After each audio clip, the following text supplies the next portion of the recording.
Jake. I'm Tom. And we are VIMTV Velocities of Music, the best kept secret in music reviews. Now, at the end of every review that we do here at VIMTV, I always ask, hey, if you guys are into an album in 2013 or a recent album that's coming out, let us know. We want to know what you guys are into and want to see us review because we will review it. This album that we're going to review today is actually one that we've gotten a ton of requests for from you guys. So thank you for your participation. Keep it up because we love it. It really gives this this site a lot of life because you guys are all involved. The album we're going to review is Paramore's fourth album, self-titled Paramore. Paramore, kind of a... man, to describe this band. This band has gotten super popular since their debut in 2005. This is their fourth album, kind of a reinvention of their sound. Because they had a band member leave. We think the drummer left. So it's kind of, you know, it's a big album, 64 minutes long, you know, near double album length. And it's just sprawls all over the place. You see a lot of different styles on this album. There's three interlude tracks, so you know that they were, you know that they were aware that they were creating this behemoth album. And behemoth, get it? Yeah, Bohemian I get it. I know. Yeah, I like that. Okay. All right, so moving on. It's just a big album, and it's a big, defined sound. It really shows that this is a band trying to flex their muscle and move into a kind of uncharted territory, and moving on into a new direction. Now, Tom, what was your take on this sound, and how first of all, describing this sound? Yeah, it's like it's pop rock, metal, kind of punk. Right. They incorporate some metal elements into it, but I think that really... the thing that really holds it back from that is the fact that Hayley Williams, the vocalist, has a very pretty pop rock voice. Yeah, she's the icon of the band. Yeah, she definitely is. And that's, you know, not only because she's a good-looking young girl, but also just because their music is made to just feature her and her vocals. Right. That's definitely true. And I mean, they definitely set it up that way. And I think that you can't escape the pop nature of this album. No matter how hard, and these guys rock out, they still show that they have the ability to be a solid, just completely rock or even post-rock band on this album with tracks like Last Hope and The Closer of Future. Yeah. But at the same time, they're so committed to this pop structure where you have these huge, anthemic, just power choruses. And how would you describe this songwriting when it comes to that, and really the instrumentation? Well, it ends up being kind of formulaic. Oh yeah. Which actually, it was a funny experience I had with this album because I was listening through it, and well, first off, to just kind of talk a little bit about that style, that pop rock style, I find that there are a lot of bands out there that just do it really poorly, and I think that there's two traps that most bands who try to do this sound fall into.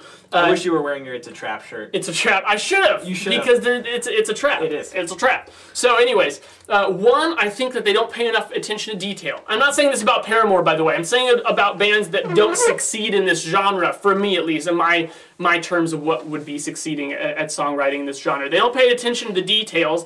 They just strum out some power chords and rely on the vocals, and I just get bored. No dynamics throughout the albums.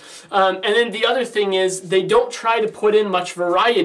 And when I first started listening to this album, I thought, wow, these are two things that Paramore is really doing here. Because I'll be honest, I've never liked this band. I've listened to their stuff in the past, and I've never really been impressed with it. It's never really grabbed my attention. And right away, I liked this album significantly more than I've liked their previous work. And those are two things. But the thing is, I actually realized upon listening to it more and more, I thought that those things were less true.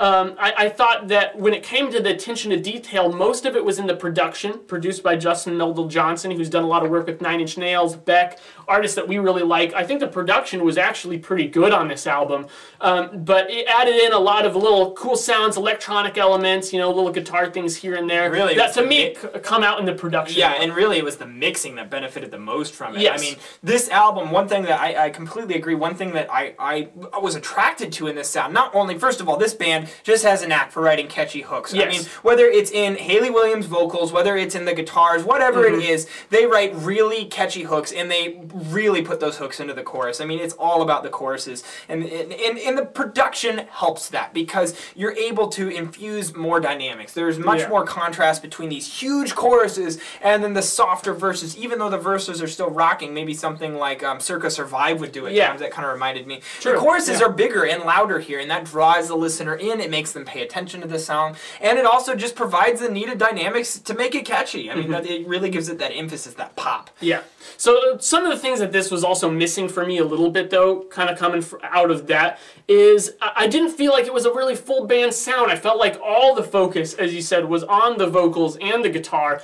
I didn't get much out of the bass. You know, one band that I would kind of compare these guys to that I know they take some influence from is like No Doubt. You know, good kind of pop punk rock band, kind of ska, with the female vocals that really just kind of dominate everything. But I listened back to like Tragic Kingdom, which is one of my all-time favorite albums. Actually, first CD I ever owned. There's No Doubt, Tragic Kingdom. Yeah. Mine was Chumbawamba. Really? Tub Thumping? Yep. Yeah. Yep. All right, but the bass dominates that album, and on this album, the bass is rarely doing anything. There are a few tracks in the middle, like Ain't It Fun, Part 2, and Last Hope. It's tracks 6, 7, and 8 in a row, where I could pick up on some more moving bass lines, but that is one area where I felt like the production just failed because the bass wasn't fat at all. Yep. It was just kind of thunky and mid-rangey. Yeah, and it just it didn't work for me. Yep. So for that reason, I felt like a majority of the focus is just heavily weighted on the vocals. And so basically, the success of each song is the success of Hayley Williams' vocals. If she has a great melody that really stuck with me, then that song stuck with me. On tracks, especially like near the end, like One of Those Crazy Girls and Be Alone, I didn't care for at all. I just hated them because they didn't do anything for me, because I felt like there wasn't much going on, and that also partially has to do. Sorry, I'm ranting. But it also partially has to do with just how you can connect to these songs. One of Those Crazy Girls, just based on the lyrics, I'm never going to be able to relate to that song. I'm just never going to be able to. So what? Fast in My Car? Yeah, you drive a beater. You're not going very fast. No, I'm not. If I drive too fast in my car, it will blow up. But really, you know, I've said this before, and it's so true here, that my two entries to music are emotional connection and an intellectual kind of stimulation. And the best albums for me are the ones that succeed in both of those facets. Here, I always try to give music its best chance. I want to like music when I listen to it. So I listen to this with an open mind.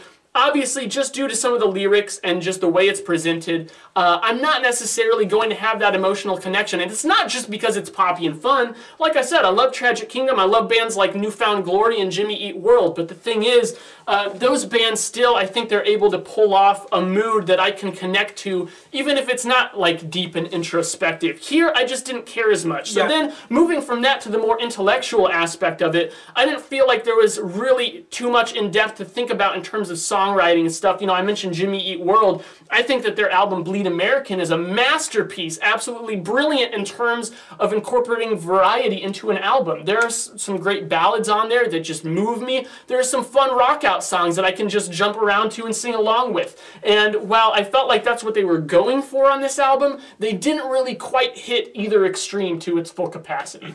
Now, they did play around with several different styles on this album, and that's one thing that they're getting a lot of credit for, but here you make this sprawling album that covers all these different styles, and honestly, it reminds me of your band's first album, where you had all these different styles. You couldn't make up your mind as to what the hell you're trying to do, what kind of music you're going to make. And that kind of reminds me of what Paramore's doing here. They're just including it on an album, acknowledging the fact that it's huge, and putting these interlude tracks, which, by the way, the interlude tracks, while short, are pretty much the same track. It's ukulele and Hayley Williams, so it's very stripped down and provides a lot of dynamic contrast between these huge power pop anthems that you hear, these big power pop rock anthems. But they also get into a little bit more of like a post-rock sound that I mentioned earlier that I think gives this some diversity. It shows that the band has talent.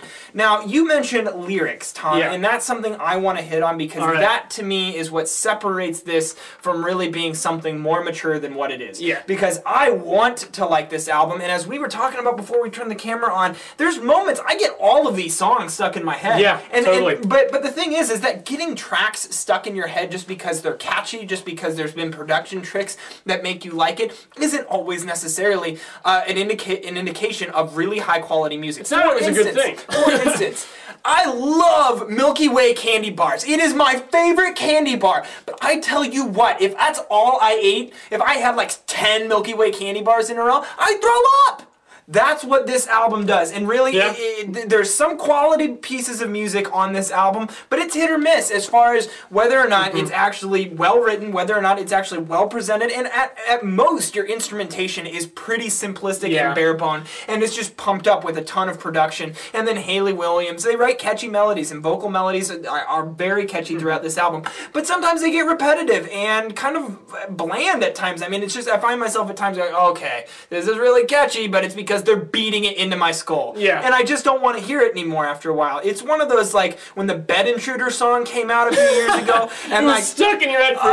That doesn't make it a good song, though. No, That doesn't doesn't. make it a good song. And that's kind of what Paramore is doing here. Now, They could have totally gone with less variety and more quality. totally. That's what I would prescribe for them for their next album, which hopefully, you know, I actually was mildly surprised at how much I actually did enjoy Me this too, album. yeah. I still liked it decently overall. It's just that there were those spots that I'm like, no, Yeah, and, no. and I would even say that I like this album more than I dislike it. There's many tracks on this album that I do like. Part 2, Last Hope, Proof, Future. These are all tracks that I will come back to even. And really putting this album on in passing, in like at a social situation or something, this has a lot of energy to it. The tracks are catchy. A lot of people who maybe aren't into music like Tom and I are, because we're pretty hardcore, right?